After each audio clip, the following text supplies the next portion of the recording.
नमस्कार। Women beyond thought के इस स्पेशल एडिशन में आप सभी का एक बार फिर से स्वागत है। हालांकि एक बार फिर से कैमरे के फ्रेम में मेरे साथ इस वक्त चारू मैम नज़र आ रही हैं। तो सबसे पहले चारू मैम, आपका बहुत बहुत स्वागत है। Thank you so much Sikkin. बहुत दिनों बाद हम लोग मिल रहे हैं। ट्रूली बहुत दिनों बाद मिल रहे हैं, क्योंकि मौका जो है बहुत ख़ास जो है बहुत दिनों बाद ही आते हैं। लेकिन ये मौका ख़ास हमें बनाना पड़ेगा, और मौका ख़ास इसलिए क्योंकि पूरे भारत में इस वक्त अगर चर्चा चल रही है तो वो मसला कहीं ना कहीं महिलाओं को लेकर है। अंतर्राष्ट्रीय महिला दिवस का जो बाज़ार है वो सजा भी है, धजा भी है, चर्चा में भी है, सुर्खियों में भी है, समारोह में भी है। लेकिन चारू मैम, सबसे पहला सवाल मैं आपसे जो जानना चाहता हूँ वो ये कि क्यों आपने ये डिसाइड किया कि सिक्किन या फिर बियॉन्ड द थर्ड आई के इस शो में, जिसका नाम है विमेन बियॉन्ड थॉट, इसमें बातचीत करने की ज़रूरत है। बहुत से लोग हैं जो ठीक है काम करते हैं, लेकिन क्यों चारू मैम को क्यों लगा कि शो का हिस्सा बनने की ज़रूरत है? देखो, पहली बात तो ये है कि beyond the third I is like my family. मैं कोई पहली बार, मुझे नहीं लगता कि ये माइक पकड़ रही हूँ। मुझे लगता है तीसरी या चौथी बार मैं ये माइक पकड़ रही हूँ। और जब मुझे, जैसे मेरा जो प्रोफेशन है उसमें मुझे ऑफिस या घर, ये दोनों चीज़ें का बैलेंस करना पड़ता है। Saturday Sunday I don't prefer to go out. कहीं ना कहीं मेरे अंदर सोशल वर्क का एक कीड़ा जागा है, या फिर मुझे बहुत पहले से ऐसे लगता है। I am a single mom, and जिस तरीके से मैं अभी आज सक्सेसफुल बिजनेस कर रही हूँ, या जिस तरीके से मैंने अपने आप को कैरी किया है, तो मैं हमेशा से चाहती थी कि मैं अपना लाइफ स्टोरी किसी को बता के उनकी लाइफ में चेंजेस ला सकूं। तो ऑब्वियसली मैं घर घर में जाके, या मैं खुद इंस्टाग्राम या फेसबुक पे लाइव आके वो सब चीज़ें नहीं कर सकती। उसके लिए एक प्रॉपर प्लेटफॉर्म चाहिए होता है। मीडिया और जर्नलिज़्म या फिर पीआर एक्टिविटीज़ जो होती है, जो अलग अलग न्यूज़ कवर करते हो, मीडिया के पास न्यूज़ देने जाना हमारे लिए बहुत मतलब मुश्किल चीज़ नहीं है मीडिया वालों के लिए। मैं फिल्म बैकग्राउंड से बिलोंग करती हूँ, तो इसलिए मुझे पता है कि हमको सिर्फ बुलाना है, आती है फेक न्यूज़, रियल न्यूज़, ये सब चीज़ें बनती है, बिगड़ती भी है, और जैसी न्यूज़ आप देना चाहते हो वैसी न्यूज़ मार्केट में आती है।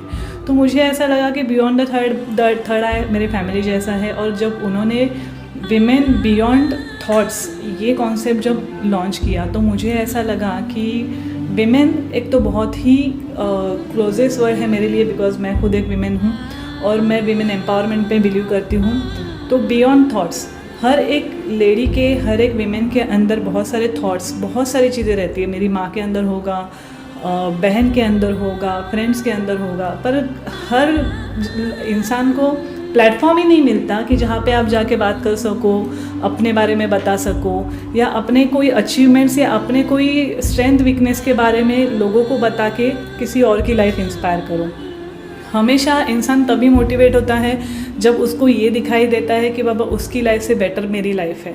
सो आज मुझे यहाँ पे देख के जो भी लोग मुझे देखते होंगे इंस्टाग्राम या फेसबुक पे, कहीं ना कहीं उनको लगता होगा यार इसकी लाइफ बेटर है, मस्त रील बनाती है, अच्छे अच्छे कपड़े पहनती है, बाहर जाती है, गाड़ी से घूमती। सो उसके पीछे की जो चारू है वो आज तक कोई नहीं जानता। यहाँ तक मेरी जर्नी कैसी है वो भी नहीं जानता। सो यही परफेक्ट प्लेटफॉर्म लगा विमेन बियॉन्ड थॉट्स। सो मैं एक नारी होके मेरे थॉट्स कहाँ तक पहुँच सकते हैं और मैं क्या सोचती हूँ, इसके लिए मुझे इससे बेटर प्लेटफॉर्म कहीं मिला नहीं। एंड आई एम ग्लैड कि बियॉन्ड द थर्ड आई ने मुझे वो अपॉर्चुनिटी दी है। मुझे कॉल आया और मैंने इमीडिएटली हाँ बोला। ऐसे सिक्किन के साथ मेरी बात होते रहती है अलग अलग इवेंट्स को लेके।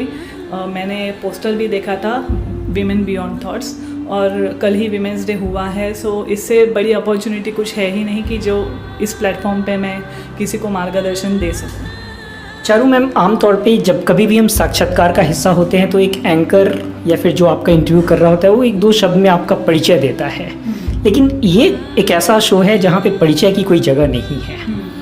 मैं चाहता हूँ कि आप अपना परिचय खुद दें, लेकिन इस सवाल को मैं थोड़ा चेंज करूँगा। और सवाल, जब चारू मैम खुद को जब अपने नज़रिया से देखती हैं, चारू मैम खुद को जब एक मीडिया प्लेटफॉर्म पे रख कर खुद को देखती हैं, या फिर समाज के उस प्लेटफॉर्म पे जाती है जहाँ पे एक पर्सनल एक सोसाइटी क्रिएट होती है, जहाँ पे प्रोफेशन नहीं है, वहाँ पे आपकी सोसाइटी है।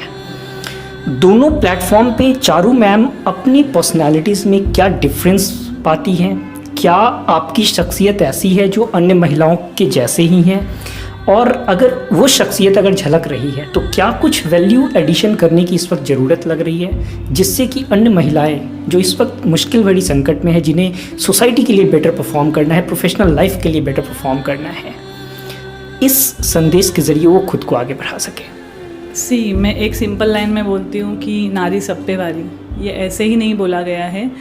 एक नारी होने के साथ हम एक माँ होते हैं, बेटी होते हैं, फिर दोस्त होते हैं, पत्नी होते हैं, किसी के कलीग होते हैं, तो हर एक रोल में हम अलग अलग बैलेंस बना के रखते हैं। जब मैं सिंगल मॉम हूँ, मेरी लाइफ में बहुत सारे टास्क हैं, और मुझे ऐसा लगता है कि जब मैं कर सकती हूँ तो दुनिया की कोई भी लड़की, कोई भी महिला कर सकती है।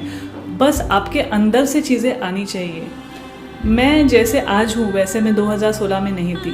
मैंने year by year, day by day अपने आप को इम्प्रूव किया है। किसी को ये भी नहीं लग सकता कि कल रात को मैं रोई हूँ और आज मैं अच्छा ड्रेसअप करके आई हूँ। So I believe eat, sleep, repeat. Every day is a new challenge, every day is a new day. Take one day at it comes. और मुझे ऐसे लगता है कि हर एक महिला के अंदर वो चीज़ होती है कि आज समझो रो के भी सोई है तो कल हंस के फैमिली के लिए उठ जाती है, किसी का टिफ़िन बना रही है, किसी के कपड़े बना रही है, खुद रेडी होकर ऑफिस जा रही है। हर एक महिला को ये चैलेंज होता है। और अगर कोई भी मुझे देख के मोटिवेट हो रहा है कि बाबा नहीं, हाँ चारू के जैसा, मतलब वो जिस तरीके से पर्सनालिटी है, लोगों के बीच में जाती है, तो मैं वो सारी चीज़ें भी करती हूँ जो नॉर्मल महिला एज अ हाउसवाइफ करती है। मेरे भी 2 बेटे हैं, बेटों का एजुकेशन चल रहा है, मेरी भी मॉम है। मुझे तो 1 विमेन आर्मी चलानी पड़ रही है, जो एक पुरुष और स्त्री का रोल होता है, जो दोनों चीज़ें मैं बैलेंस करके चलती हूँ। लाइट बिल भी मुझे ही भरना है, ग्रोसरी भी मुझे ही भरना है, घर भी मुझे चलाना है, घर के अंदर भी चीज़ें। बहुत टाइम ऐसा आता है कि मुझे रोना होता है, मैं बंद कमरे के अंदर रोती भी हूँ, मेरी माँ को भी नहीं पता होता कि मैं रो रही हूँ। ये जो शक्ति होती है वो नारी के अंदर ही है। मेरी माँ भी रोती होगी बट वो मुझे नहीं पता, बिकॉज कहीं ना कहीं ये मेरी माँ की तरफ से ही मुझे आया है। और मेरे बच्चों को भी मैं यही सब चीज़ें देना चाहती हूँ।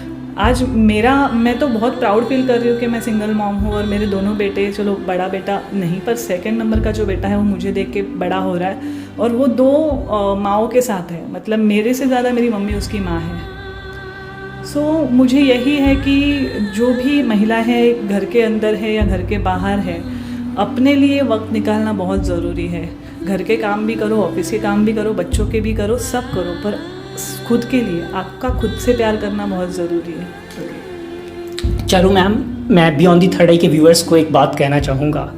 आपसे मैं जिस भी मैटर पे बात करूँ, चाहे वो, अगर मैं आपकी बैकग्राउंड पे जाऊँ, प्रोफेशनल करियर की बात करूँ तो completely media, entertainment, film industry, production में आने के बाद कई सब्जेक्ट क्रिएट होते हैं, चाहे वो फिल्म का बाज़ार हो, चाहे वो कंटेंट की जो सिचुएशन कह ले या फिर सिनेरियो कह ले, एक अलग सब्जेक्ट है। लेकिन विमेन बियॉन्ड थॉट में आप आ रही हैं तो पहला जो शब्द है विमेन, उसके करीब मैं आपको ज़्यादा लेकर आना चाहता हूँ, क्योंकि इस पर बात करने की ज़रूरत मुझे महसूस हो रही है।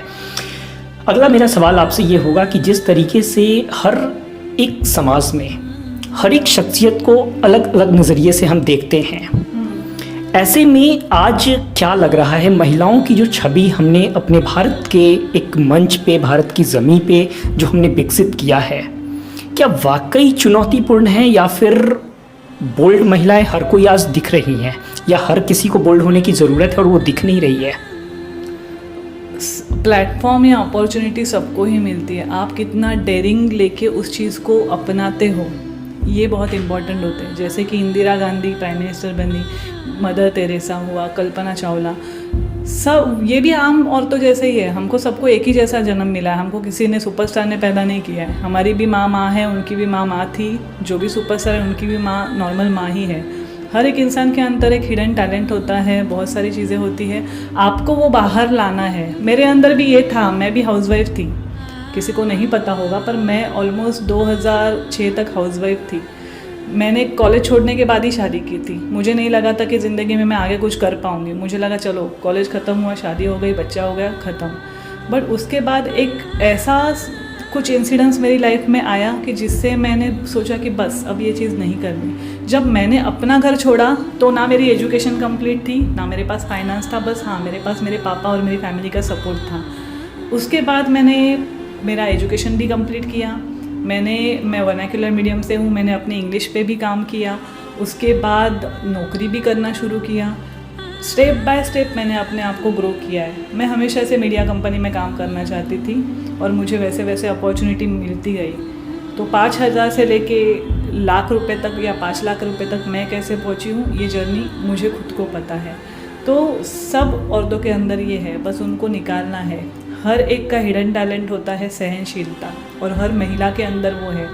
मैं अगर चाहूँ, अगर आप बोलो इसे माइक लेके आप हर घर में भी जाओगे ना, हर महिला की एक स्टोरी होगी, उसकी भी एक अचीवमेंट होगी, बट वो उसको खुद को नहीं पता। जब आप सवाल पूछते हो ना, तो वो जो एस्पेक्ट है ना, वो अंदर से निकल के आता है। ऐसा है। चारू मैम, इस वक्त सोशल मीडिया की अगर मैं बात करूं तो आपका एक पोस्ट जो है अभी सबसे टॉप ट्रेंडिंग में है। उसमें आपने लिखा कि I am proud to be a women, I have given myself the power and freedom to be me. How would you define it? See, मैं एज अ वीमेन, लोगों को ऐसा लगता है यार मैं तो लड़की हूँ, मेरा तो डाइवोर्स हो गया, या तो मैं अकेली हूँ, मेरे ऊपर अत्याचार हो गया। ये करने की हमको ज़रूरत नहीं है। जितना मेल को पावर है उतना फीमेल के अंदर भी है। हम भी कराटे सीख सकते हैं, हम भी बॉक्सिंग सीख सकते हैं, हम भी जिम जाते हैं, हम भी फिटनेस कॉन्शियस है। हर चीज़ वीमेन के अंदर है। मैंने डे बाय डे अपने आप को इम्प्रूव किया है। अपने अंदर के, मैं हर दिन अपने आप को सवाल पूछती हूँ। मैं सुबह तक डिप्रेस थी, अभी मैं ये इंटरव्यू कर रही हूँ, आपको भी नहीं पता होगा मैं सुबह से डिप्रेस थी। अगर आपने मेरा सोशल मीडिया पोस्ट देखा तो आपको लगेगा अरे यार ये तो सुबह अपसेट थी। बट मेरे अंदर वो पर्सनैलिटी है कि मैं डिफरेंट अपने शेड्स दिखा सकूँ। सो एज अ वीमेन, मैं अगर अभी रो रही हूँ और मेरा ड्यूटी मुझे बुला रहा है कि मुझे वहाँ पे जाके मीटिंग करना है, और एज अ क्रिएटिव मुझे वहाँ पे अपने इनपुट्स देने हैं, तो मैं अपना अभी का आंसू पोंछ के मैं उस रूम में जाके, हाँ बताओ क्या स्टोरी है, इस स्टोरी में ये चीज़ कर सकते हैं, उस स्टोरी में वो चीज़ कर सकते हैं। तो ये हर एक महिला के अंदर होता है, और मैंने अपने उस चीज़ को अपनी पावर बना लिया है। मुझे पता है, इनफैक्ट ज्योति दीदी भी मुझे हमेशा बोलती कि तू बहुत अलग कर सकती है। सो मुझे वो अपने अंदर दिखता है, और मैं उस चीज़ को रोज़ पॉलिश करती हूँ। मैं यही सोचती हूँ कि मैं आज से कल कैसे बेहतर हूँ, और कल से परसों कैसे बेहतर हो सकती हूँ।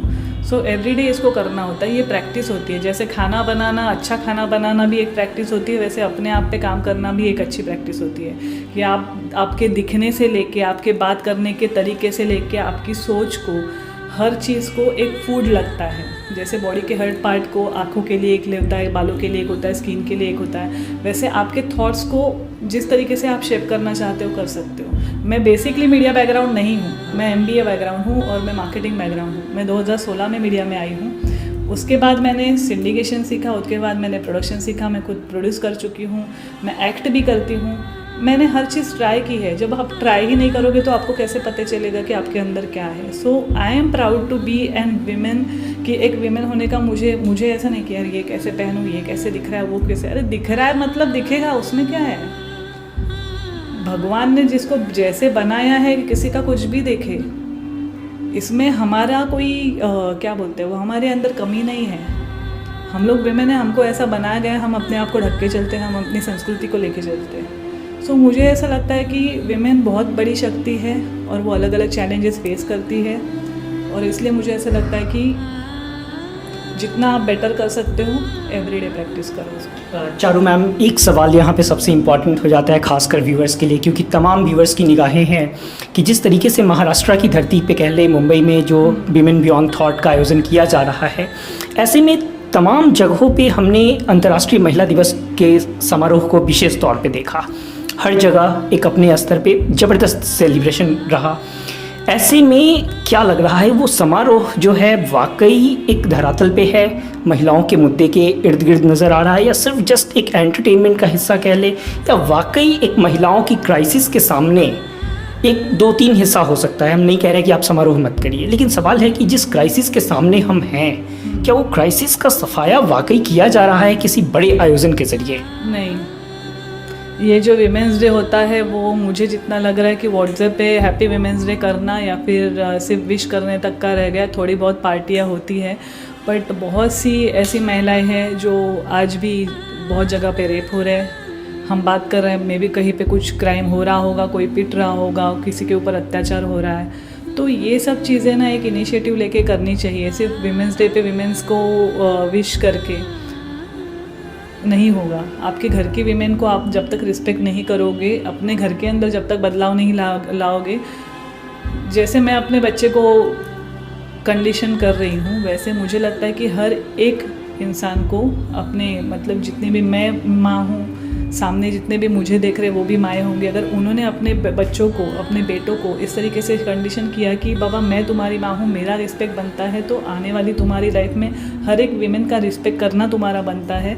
तो जब हम हमारी आने वाली पीढ़ी को ये मैसेज देते जाएंगे कि आप वीमेन को इक्वल समझो, उसके ऊपर अत्याचार ना करो, हाथों की पांचों उंगलियां एक जैसी नहीं रहती, तो वैसे हर एक विमेन भी सेम नहीं रहती। जिसको जैसा वो इंसान है वैसे एक्सेप्ट करना इंसान जब सीख जाएगा, तो मे बी मैरिज की जो अभी जो डेफिनेशंस बदल रही है कि डाइवोर्स में कन्वर्ट हो रहे हैं, वो बहुत सारी चीज़ें नहीं होंगी, रिलेशनशिप ब्रेकअप्स भी नहीं होंगे जब आप इनसिक्योरिटीज़ और औरतों को सेम सम्मान देना शुरू करो। विमेंस डे तब अच्छी तरीके से सेलिब्रेट होगा जब सच में विमेंस को आज़ादी इस तरीके की मिल जाएगी, कपड़ों से लेके, रहने से लेके, बात करने तक की आज़ादी। अगला सवाल यहाँ पे उठेगा कि अगर विमेन को एक हम बैलेंस ले लें, बैलेंस अपने व्यूअर्स के लिए अगर हिंदी में कहूँ तो तराजू अगर समझी जाए, तराजू के दो पलरे होते हैं और दोनों पलरा ये डिफाइन कर देता है कि कौन लॉस में है और कौन प्रॉफिट में है, किसकी भारी है कौन हल्का है। चारू मैम, एक सवाल बड़ा डिफरेंट भी है, क्योंकि हालांकि अभी मैं जब बात किया तो दो शब्द आप जिक्र किए, एक पावरफुल है और एक फ्रीडम है। ऐसे में मैं जानना चाहता हूँ कौन से वो एक वैल्यू, कौन से वो शब्द है जो विमेन की भारीपन को दिखाता है और कौन सा एक शब्द है जो एक बड़ी क्राइसिस को दिखाता है, और क्या कुछ इस वक्त है जो तमाम स्थिति को लेकर ऐड करने की ज़रूरत है, माइनस करने की ज़रूरत है, जिससे कि एक सिनेरियो बेहतर हो सके। ये जो तराजू है विमेन के लिए, खासकर नारी के लिए, एक ही चीज़ में तोला जाता है, कैरेक्टर।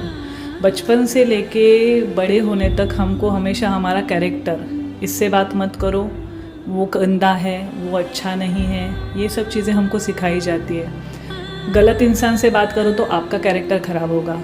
अगर आपने घर वालों की मर्ज़ी के ख़िलाफ़ कुछ कर लिया तो कैरेक्टर सिर्फ लड़की का ही ख़राब होता है। तो मुझे ऐसा लगता है कि जैसे कि मैंने मेरी शादी तोड़ने का जब डिसीजन लिया तो बहुत लोगों को, मे बी समाज के बहुत लोगों को ऐसा लगा कि अरे अपने पति का घर छोड़ दिया, मतलब इसमें ही कुछ खोट होगी। तो वहाँ मेरा डिफ़ाइन हुआ कैरेक्टर। मैं कुछ भी अच्छी चीज़ करूँ, आज मैं बहुत पैसा लेके गाड़ी में घूमूँ तो भी कोई ये नहीं देखेगा कि मेरा स्ट्रगल कितना है। कोई यही सोचेगा कि देखो अपने पति को छोड़ा और अभी ये जहाँ पे है तो इसने ऐसा ज़रूर कुछ किया होगा कि इसने इतने पैसे कमाए। किसको पता है कि 2016 से लेके 22 तक चारों ने किस तरीके का स्ट्रगल किया है। तो मुझे ऐसा लगता है कि हमारे समाज की कहीं ना कहीं ये गलती है कि वो औरतों को हमेशा इस तराजू में रखती है कि अगर वो अपनी मर्ज़ी से कोई चीज़ करती है या अपनी मर्ज़ी से किसी से बात करती है या कुछ डिसीजन लेती है तो उसका कैरेक्टर ख़राब है। और अगर उसने सोशल वर्क किया तो वो बहुत अच्छी लड़की है, और अगर उसने आउट ऑफ द विंड जाके कुछ किया तो वो बहुत ख़राब लड़की है। तो अल्टीमेटली इसी तराजू में औरत को तोला जाता है। रेप औरत का होता है और बदनाम भी औरत ही होती है। रेपिस्ट के साथ कोई शादी नहीं करता, राइट। बलात्कारी को तो ऐसे अंडर एज और ये वो सब करके लोग छोड़ भी देते हैं। अगर किसी को एसिड अटैक विक्टिम, बेचारी विक्टिम ही होती है, जस्ट उसका सुंदर होना उसके लिए विक्टिम होने का पात्र बन जाता है। तो ये मैं एज अ वीमेन बोल रही हूँ कि ये बहुत सैड पार्ट है कि हम लोग को तोला ही जाता है कैरेक्टर के बेस में कि बाबा अच्छी चीज़ करो तो अच्छा, बुरी चीज़ करो तो बुरा। अगर कहीं ऑफिस में हो या फिर कहीं पे आप जाओ तो अगर आपके ऊपर किसी ने कुछ अति प्रसंग करने की वगैरह चीज़ें की तो भी लोग दो साइड से सोचते हैं। कोई ये सोचता है अरे बेचारी इसके साथ ऐसा हुआ, पर उसके साथ क्या क्या हुआ ये सोच के भी उसका कैरेक्टर ख़राब होता ही है। दूसरी साइड ये है कि अरे नहीं इसने ही कुछ किया होगा। सो ये तराजू बरसों से अभी तक चलता आ रहा है कि कैरेक्टर डिफाइन करना, अच्छे और गलत, ख़राब इंसान और बुरा इंसान। अब इसमें एक सवाल उठता है कि आखिर ये हालात बने, ये क्यों बने, इसकी वजह क्या आप मानते हैं, और क्या कुछ एडवाइस देना चाहेंगे उन महिलाओं के लिए जो इन हालातों से जिन्हें आने की ज़रूरत है, और किन सोच, किन मकसद में अपनी चीज़ों को ऐड किया जाए जिससे कि वो कभी इन सब चीज़ों को पीछे मुड़ के देखें ना और बहुत आगे निकल जाए। मुझे ऐसा लगता है कि बीइंग अ वीमेन और जिस तरीके से मैंने अपनी ज़िंदगी जी है, मुझे जो सही लगता है मैं वो करती हूँ। मेरा सही किसी के लिए गलत हो तो मेरा प्रॉब्लम नहीं है, उसका प्रॉब्लम है कि उसको मेरा सही गलत लग रहा है, उसका गलत मेरे लिए सही हो सकता है। तो ये डेफिनेशन बनाई किसने है, समाज में अच्छे बुरे की जो नींव रखी है वो किसने रखी है, और शादी अच्छी होती है या बुरी होती है ये बनाने वाले भी इंसान ही है ना, वो कोई महात्मा संत नहीं है। जैसे हम लोग हैं वैसे ही हमको रहना चाहिए। हमको इतना सी ज़िंदगी एक ही बार मिलती है, मैं अगर उसको अपने उसूलों के हिसाब से नहीं जीऊँ तो मैंने ज़िंदगी में कर क्या लिया। मैंने अगर आज अपना घर छोड़ा और अपने आप को यहाँ तक लाई हूँ और बहुत डिग्निफाइड तरीके से लाई हूँ, तो मुझे ऐसा लगता है कि हर लड़की को ऐसा करना चाहिए। आपको जो करना है, आपका मुद्दा सही है तो आप सही के लिए खड़े हो जाओ। आप उसके रेपरकशंस मत सोचो कि मुझे ये करना है, मुझे ब्यूटी पेजेंट में पार्टिसिपेट करना है, तो उसमें कोई बुरी चीज़ नहीं। वो बुरी कैसी नहीं है, आप करके बताओ ना। जब आप करके बताओगे तो लोगों को ऐसे भी एग्जाम्पल मिल जाएगा, हाँ ये सही बोल रही थी। जब गलत होता है तो लोग गलत, अरे इसने ऐसा किया गलत हो गया, पर सही होने पे लोग सही का साथ भी देते कि हाँ इसने सही किया। तो ये जो सही गलत का है ना पगड़ा, वो बहुत गलत है। आपको जो सही लगता है आप वही करो, और उसके लिए आप खुद के लिए स्टैंड लो। आपके लिए कोई स्टैंड नहीं लेगा। आप मार खा रहे हो या फिर आप किसी से अब्यूज़ हो रहे हो या आपको कोई बुली कर रहा है, तो आपको ही स्टैंड लेना है। भगवान ने आपको उतना सशक्त बनाया है, आपको 2 हाथ दिए हैं, आप अपने लिए खड़े हो जाओ। कोई आपके लिए स्टैंड ले ना ले, आप अपने लिए स्टैंड लो। मेरा यही कहना है। चारू मामी, अगर मैं 2022 का जिक्र करूं, तमाम समय में जब कभी भी कोई दिवस मनाया जाता है तो एक थीम प्लान किया जाता है कि चलो हम इस डायरेक्शन की बात करें। अभी अगर हम सस्टेनेबल डेवलपमेंट गोल्स की भी बात करें जो फॉरेन से चल के हमें भारत तक मिलती है, स्पेशली जो है कई मिनिस्ट्री है जिसके पीछे लग जाती है, मुख्यमंत्री प्रधानमंत्री तमाम लोग योजना बनाते हैं कि इस क्राइसिस से हम हटें। सवाल है कि महिलाओं के सामने जब इस वक्त की हालात को आप देखते हैं, किस थीम के साथ हमें आगे बढ़ने की ज़रूरत इस वक्त दिख रही है? अगर एक टॉपिक अगर यहाँ पे इंट्रोड्यूस की जाए, क्योंकि मुझे लगता है कि ये सवाल कई लोगों के पर्सपेक्टिव को भी क्लियर करेगा कि इस मुद्दे पे इस वक्त कार्य करने की ज़रूरत है महिलाओं के संदर्भ में। मैं तो बोल रही हूँ कि सवाल सोच का ही है। अभी आलिया भट्ट की मूवी आई थी गंगूबाई, कोई लोग बोल रहे कि उसका कैरेक्टर, चलो वो प्रोस्टिट्यूट थी, उसकी लाइफ स्टोरी, वो भी मैंने बोला ना कि वो भी एक महिला थी, वो वहाँ पे कैसे पहुँची, उसकी लाइफ की जर्नी कैसी थी, फिर उसने अपने आप को कैसे स्ट्रांगली स्टैंड आउट किया। तो मुझे ऐसा लगता है कि कहीं ना कहीं मैं वो नहीं बोलूँगी, गंगूबाई एक जस्ट मैसेज है कि एक महिला क्या नहीं कर सकती है। तो मुझे जेन्युइनली लग रहा है कि 2022 में जो आलिया भट्ट ने बहुत अच्छा काम किया है, जिसमें एक महिला को एकदम सशक्त बना के दिया है, वो डायलॉग्स बोलो या फिर उसका जो अटायर बोलो, तो मतलब बस आपके अंदर वो लाना है। जैसे वो प्रोस्टिट्यूट नहीं थी, पर उसने उस जगह पे जाके अपने आप को उस तरीके से देखा और वो उसने प्रेजेंट किया। तो मुझे ऐसा लगता है कि हर इंसान हर दिन एक कैरेक्टर प्ले करता है, तो बहुत अच्छी थीम है कि बाबा हर एक इंसान के अंदर एक अच्छी गंगूबाई रहती है जिसको आपको बाहर लाना है, और वो भी मुझे लगता है कि वही थीम है। चारू मैम, चूँकि आप मीडिया और एंटरटेनमेंट फील्ड से हैं तो ये सवाल बड़ा इम्पॉर्टेंट हो जाता है। जब आप अपनी करियर की शुरुआत की या फिर आज के भी अगर फिल्मों या फिर वेब सीरीज़ को अगर हम ले लें, महिलाओं को कहीं ना कहीं कैरेक्टर के स्तर पे, मैं किरदार की बात कर रहा हूँ, फिल्मों में दूसरे नंबर पे स्थान दिया जाता है। क्या चीज़ें बदल रही है, बदलेगी? बहुत बदल रही है। हमारे इंडस्ट्री में तो फीमेल ओरिएंटेड बहुत फिल्में हैं। आप पिंक देख लो, गंगूबाई देख लो, शबाना देख लो, जितनी भी मर्दानी देख लो, मर्दानी 1-2 सीज़न आए, आर्या देख लो। तो हमारी इंडस्ट्री ने तो ऑलरेडी ये सब चीज़ें शुरू की हुई है कि महिलाओं को सशक्त बनाने के लिए। मुझे लगता है कि ऐसा जैसे हम लोग फिल्मों में और वेब सीरीज़ में देख रहे हैं, जैसे कि आर्या का कैरेक्टर था, सुष्मिता सेन जी का, या गंगूबाई का जो कैरेक्टर था, मुझे लगता है ये कहीं ना कहीं हम चाहते हैं कि समाज में बदलाव आए और लोग उस चीज़ को उठाए। थप्पड़ मूवी जो थी वो भी एक रिलेशनशिप के ऊपर ही थी। मुझे लगता है कि हमारी इंडस्ट्री ने फर्स्ट स्टेप ले लिया है, अभी लोगों को स्टेप लेने की ज़रूरत है। और अगर मैं विशेष तौर पे इन तमाम फिल्मों का अगर जिक्र करूँ तो वो कौन लीड कर रहा है? क्या वो महिलाएं ही हैं जो इस कैरेक्टर को निभा रही हैं, चाहे वो डायरेक्टर के रूप में हो या लीडर के रूप में हो? बहुत जगहों पे है। जो 4 मोर शॉट्स है उनकी डायरेक्टर भी फीमेल है। दो दूनी चार जो मूवी आई थी, स्त्री मूवी की जो प्रोड्यूसर है वो भी फीमेल है। तो बहुत जगहों पे मैं खुद भी एक फ़ीमेल प्रोड्यूसर हूँ। प्रोडक्शन बोलो, डायरेक्शन बोलो, एडिटिंग बोलो, ऐसा कोई फिल्म मेकिंग का एस्पेक्ट नहीं है जहाँ पे महिलाएं नहीं हैं। नहीं, यस, एज अ लीडर।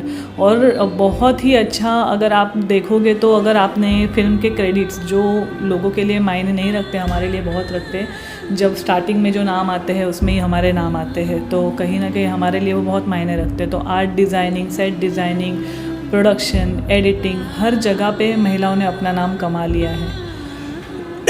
तो मुझे ऐसा लगता है कि कोई सेकंड नंबर पे नहीं है, हमारे यहाँ पे सब फर्स्ट नंबर पे, जो करना चाहे। चारू मैम, एक यहाँ पे क्वेश्चन खासकर मैं जिक्र करना चाहूँगा स्मृति ईरानी जी के लिए। ये क्वेश्चन विशेष तौर पे बियॉन्ड दी थर्ड आई के माध्यम से मैं शेयर करना चाहता हूँ। मंत्रालय की भूमिका कितनी महत्वपूर्ण आप मानते हैं? क्या वाकई जिस तरीके से अभी हमने देखा कि कोविड का एक ज़बरदस्त सिचुएशन था जहाँ पे तमाम मंत्रालय एक डिजीज़ से लड़ने के लिए सामने नज़र आई, महिला एवं बाल विकास मंत्रालय की भूमिका को आप कितना महत्वपूर्ण मानती है एक मीडिया प्रोफेशनल के नाते? क्या वाकई वो महिलाओं की स्थिति को लेकर वो गंभीर है, महिलाओं के मुद्दों को लेकर गंभीर है? तब ये सवाल महत्वपूर्ण हो जाता है क्योंकि आप खुद तमाम चीज़ों पे नज़र रखते हैं। कहीं ना कहीं एक इंसान ही वो शब्द है जिसके लिए फिल्म बनाते हैं, उसके कैरेक्टर को, उसकी स्टोरी को लेकर हम आते हैं, और सबसे महत्वपूर्ण कि हम लोगों के लिए इंस्पिरेशनल एक मैसेज देने की कोशिश करते हैं। और इंस्पिरेशनल मैसेज की ज़रूरत तब होती है जब हम कभी क्राइसिस में होते हैं। तो ऐसे में मंत्रालय की भूमिका को आप क्या देख रही हैं? 2022 74 साल का हमने सफ़र तय कर लिया है, 75 साल के हम वर्ष में इस वक्त देश है। तो ऐसे में क्या लग रहा है मंत्रालय कितनी मजबूत स्थिति में है तमाम क्राइसिस के बीच? देखो, अभी आपने मंत्रालय का जिक्र किया है, तो मैं खुद एक क्लास 1 ऑफिसर की बेटी हूँ। मेरे पापा खुद मंत्रालय में डिप्टी सेक्रेटरी थे।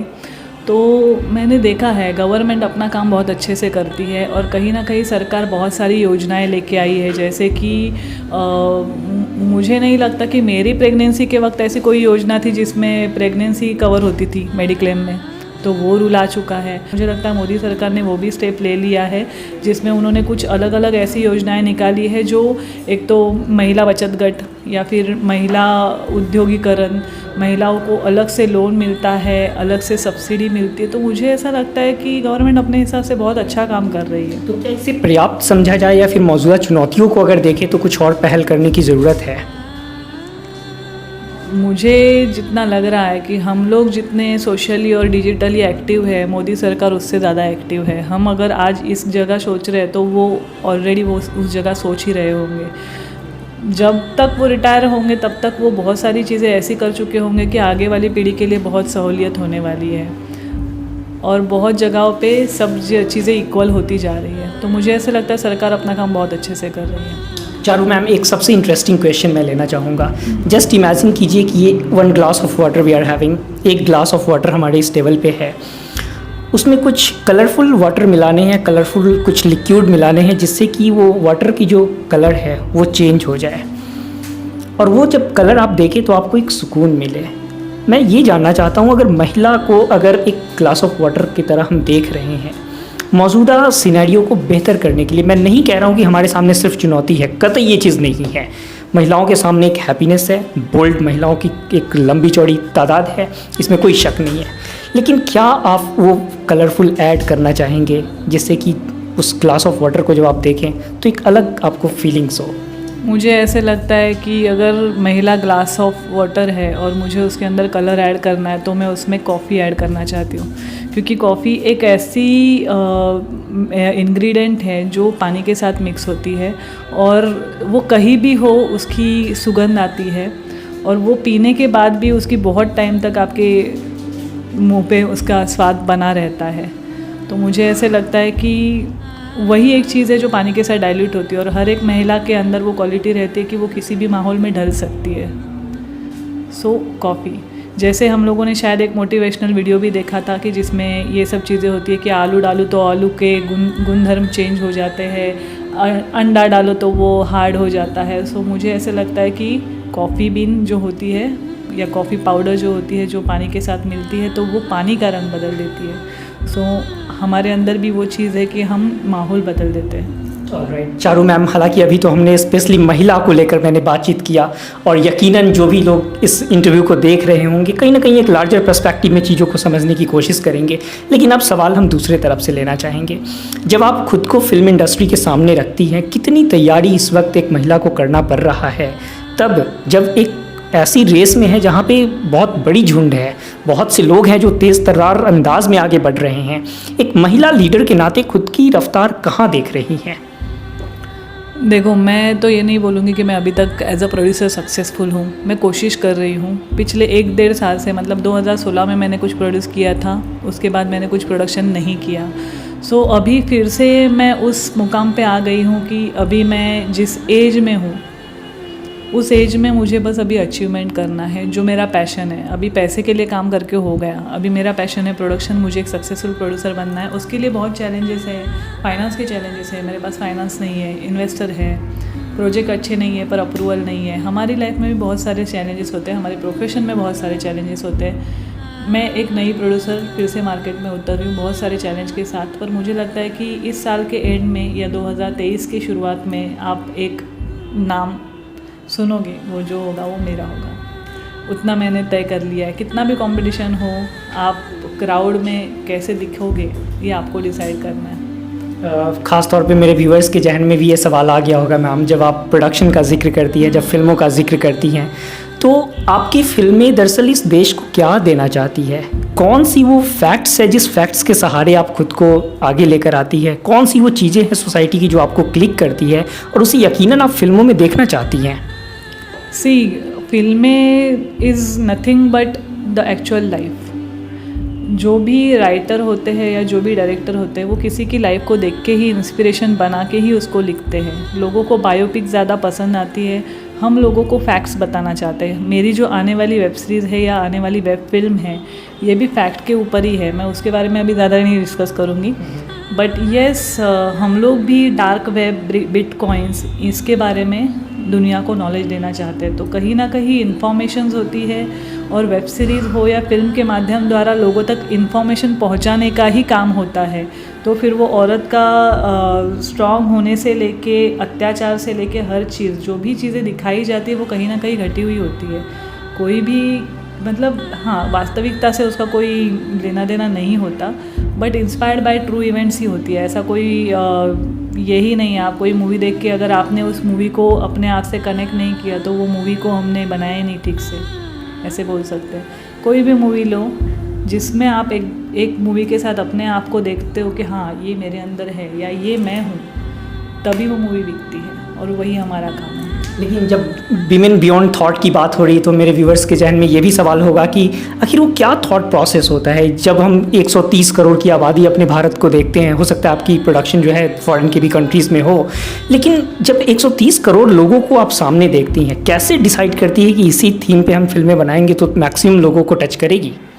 देखो, जैसे हम लोग जिस मार्केट में है, हमारी फिल्म इंडस्ट्री में बहुत सारा कंटेंट फ्लो होता है, बहुत राइटर है, बहुत डायरेक्टर है, हर डायरेक्टर लिखता है, हर एक्टर भी लिखने लगा है, तो चैलेंजेस बहुत सारे हैं। इसमें से जितने भी बड़े प्लेटफॉर्म हैं, नेटफ्लिक्स, अमेज़ॉन या सोनी लिव, जो भी बड़े प्लेटफॉर्म्स हैं, उनके ऊपर अपना कंटेंट बेचना हमारे लिए चैलेंज हो गया है। सो हमको कुछ ऐसा लेके आना होता है कि जो यूनिक हो, जिसके अंदर कैरेक्टर अच्छे हो, डायरेक्टर अच्छे हो और स्टोरी बहुत यूनिक हो, और वो स्टोरी लोगों को रियलिस्टिक लगे। हम कुछ भी नहीं बेच सकते, चीज़ें जो है वो हम लोग कुछ भी सामने नहीं रख सकते, क्योंकि लोग इतने स्मार्ट है, ऐसा थोड़ी होता है।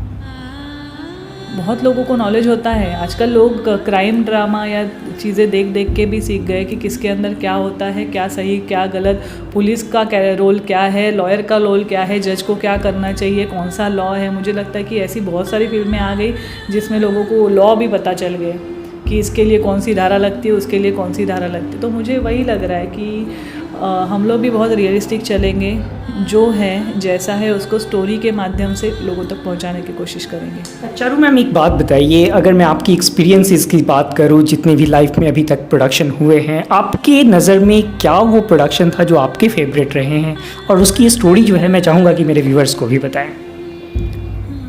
प्रोडक्शन की स्टोरी देखो, हर एक सेट की और हर एक जगह का अपना अपना अलग अलग एक्सपीरियंस रहता है। पर जैसे मैंने यूपी में शूट किया था, वो काफ़ी बड़ा शहर है, छोटा शहर है, जो भी है, बट वहाँ पे लोगों ने मुझे बहुत अच्छे से ट्रीट किया था, मतलब खाने से लेके रहने से लेके, मतलब एक अच्छा VIP ट्रीटमेंट दिया था।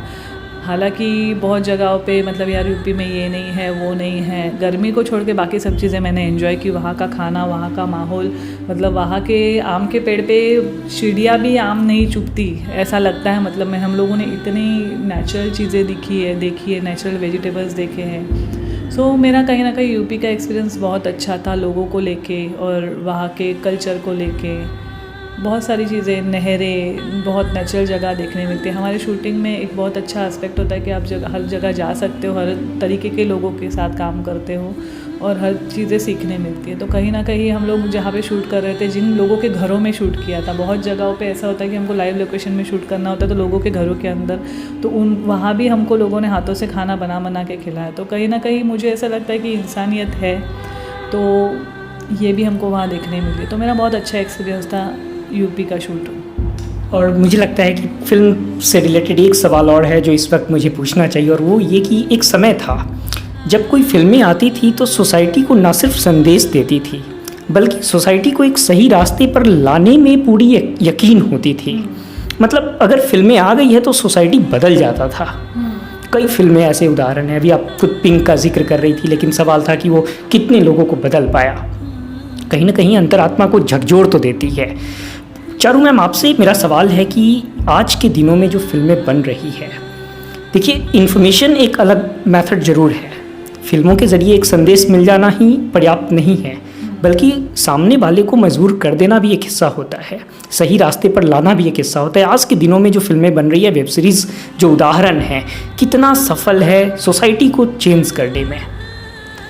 देखो, कंटेंट मतलब जो भी प्लेटफॉर्म हो, कोई भी प्लेटफॉर्म, मैं किसी स्पेसिफिक प्लेटफॉर्म का नाम नहीं लूँगी, चाहे वो टेलीविज़न हो या फिर OTT इंडस्ट्री हो, लोग वही दिखाते हैं जो लोग देखना चाहते हैं। जो बनाया जाता है वो भी वही देख के बनाया जाता है कि कितने लोग इस कंटेंट को देखना चाहते हैं। बहुत सारी ऐसी चीज़ें कि जो अच्छी बनी हुई है, लोग उसके ऊपर जाते ही नहीं हैं, क्योंकि लोग मतलब जो जाने माने हस्तियों को ही देखना चाहते हैं। बहुत सारे ऐसे एक्टर्स हैं जो जाने माने नहीं है पर अच्छे एक्टर्स हैं, पर उनको लोग देखना ही नहीं चाहते। तो बनाना ही वही पड़ता है जो बिकता है, जो दिखता है वही बिकता है। सो उसी कॉन्सेप्ट पे हमारी इंडस्ट्री वर्क करती है। तो कौन सा एक्टर बिकता है, कौन सा कंटेंट बिकता है, कौन बिकता है, उस हिसाब से कंटेंट। और हम लोग हमारे माध्यम के थ्रू ये चाहते हैं कि सामने हम अच्छे से अच्छी स्टोरी, पर लोगों को कितना लेके जाना और उसको अपने अंदर कितना रख के उसको आगे लेके जाना है, ये उनके ऊपर ही डिपेंड करता है। कितनी भी फिल्में आए, पिंक आए, फिर अभी झुंड आया है, फिर गंगूबाई आया है, हर फिल्म के माध्यम से हमारी इंडस्ट्री कुछ ना कुछ इन्फॉर्मेशन पास करती है। उस चीज़ को एक हैंगओवर की तरह 1 वीक या 2 वीक उसको इंस्टाग्राम, इस पे रील्स पे, उस पे आप देखते हो, फिर नई कोई चीज़ आती है। पर ये ह्यूमन नेचर है, परिवर्तनीय संसार का नियम है, तो फिर हम इसका कुछ कर नहीं सकते। हम चाहते हैं हम ऐसे कॉन्सेप्ट लेके आते रहेंगे, समाज को सुधारने की कोशिश करेंगे, इन्फॉर्मेशन देने की कोशिश करेंगे। अब लोगों को कितना लेना है, कितना छोड़ना है, वो उनके ऊपर ही डिपेंड कर सकता है। बट हम एज ए इंडिविजुअल अपने अंदर कितना चेंज ला सकते हैं, हमको ही डिसाइड करना है।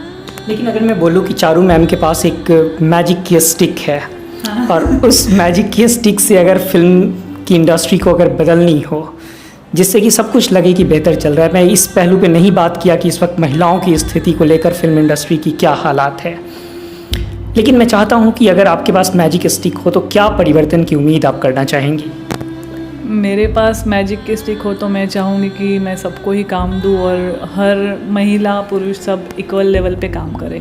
मैं ऐसा नहीं चाहती कि सिर्फ महिला ही महिला हो। फेमिनिज़म, मैं ना फेमिनिस्ट हूँ ना मैं फेमिनिज़म पे बिलीव करती हूँ।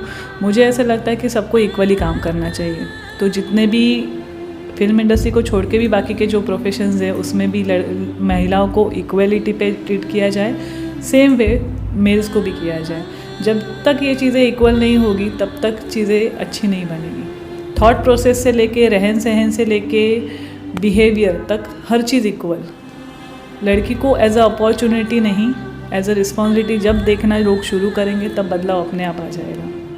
सो वो कोई भी इंडस्ट्री में हो, अगर चीज़ें हमारी इंडस्ट्री में ख़राब है तो फिर बाहर भी ऐसे बहुत सारे अलग अलग एक्सपीरियंस है। करियर को लेके, ग्रोथ को लेके बहुत सारे चैलेंजेस लड़कियां फेस करती है, बहुत सारे अलग रास्ते भी अपनाती हैं। उसके ऊपर हम नहीं डिस्कस कर सकते। बट हाँ, चॉइस होता है, वो मैटर ऑफ चॉइस होता है। कहीं कहीं पे चॉइसेस नहीं होते और चीज़ें होती है। हम जितना चीज़ देखते हैं उसका वीडियो शूट करने से अच्छा हम उस चीज़ को चेंज करने की कोशिश करें तो ज़्यादा सही है। मेरे सामने ऐसा कुछ आता है तो मैं डेफिनेटली चेंज करने की कोशिश करती हूँ। ऐसा सोच अगर हर कोई रखे तो चेंज आएगा ही। कि जब आप अपने क्रिटिसिज्म में खुद को रखती है या फिर आपके क्रिटिक्स जो हैं जब सामने होते हैं, किन मुद्दों को लेकर आप फ्रंट पे नज़र आती है, डिफेंड करती नज़र आती है, खुद को गाइड करते नज़र आती है, या फिर आप कहती कि नहीं जो चीज़ें हुई है अब बिल्कुल नहीं होगा, अब तो मुझे बदलना ही है? क्रिटिसाइज़ मैं अपने आप को रोज़ ही करती हूँ बिकॉज मैं हाईली इमोशनल पर्सन हूँ। तो इमोशनल पर्सन का फिल्म इंडस्ट्री के अंदर बहुत चैलेंजिंग रोल होता है। मुझे लगता है कि आपका झगड़ा आपके साथ ही होता है, दूसरे के साथ नहीं होता। दूसरे के साथ होता तो उसका आपको कोई फ़र्क भी नहीं पड़ता। तो जितना आप अपने आप को क्रिटिसाइज़ करोगे उतना आप शार्पन होते जाओगे। जैसे कि हम जितना पेंसिल को शार्प करते हैं उसकी नोक ज़्यादा शार्प होती है। अपने आप को क्रिटिसाइज़ करना, कोई और क्रिटिसाइज़ कर रहा है तो उसमें से अच्छा ले लो और बाकी का छोड़ दो। उतना ही सुनो जितना आपके लिए रिक्वायर्ड है, बाकी का फेंक दो। जैसे हम कोई सब्ज़ी बनाते हैं तो उसमें से जो सब्ज़ी हमको खानी है हम उसी को लेते हैं, गंद तो धो के निकाल देते हैं। सेम वे हमें इसी पॉलिसी पे चलना चाहिए कि जो अच्छा है वो ले लो, जो बुरा है वो छोड़ दो। चारू मैम, ख़ास तौर पे बियॉन्ड द थर्ड आई के इस स्पेशल एडिशन में आप बातचीत की, विमेन बियॉन्ड थॉट के इस प्लेटफॉर्म पे जुड़ी, इसके लिए बहुत बहुत शुक्रिया। Thank you so much for giving me this opportunity and hope सबको मेरा वीडियो अच्छा लगे और मैंने किसी की लाइफ में, एक ही भी इंसान की लाइफ में चेंज लाया हो तो मेरे लिए बहुत फ़ख्र की बात होगी। यकीनन मैं कहना चाहूँगा अपने व्यूवर से कि चारू मैम की जो भी स्टोरी है एक स्ट्रॉन्ग पर्सपेक्टिव को यहाँ पे इस्टेब्लिश करने की कोशिश करेगी। और विशेष तौर पे जैसा कि मैम खुद जिक्र कर रही थी कि 2023 में आप सब लोग के बेहद करीब होंगी, एक नई तस्वीर के साथ सामने आ रही हैं, तो हम सभी के लिए या अ वेटिंग मोमेंट होगा। Thank you very much for joining ma'am. Thank you.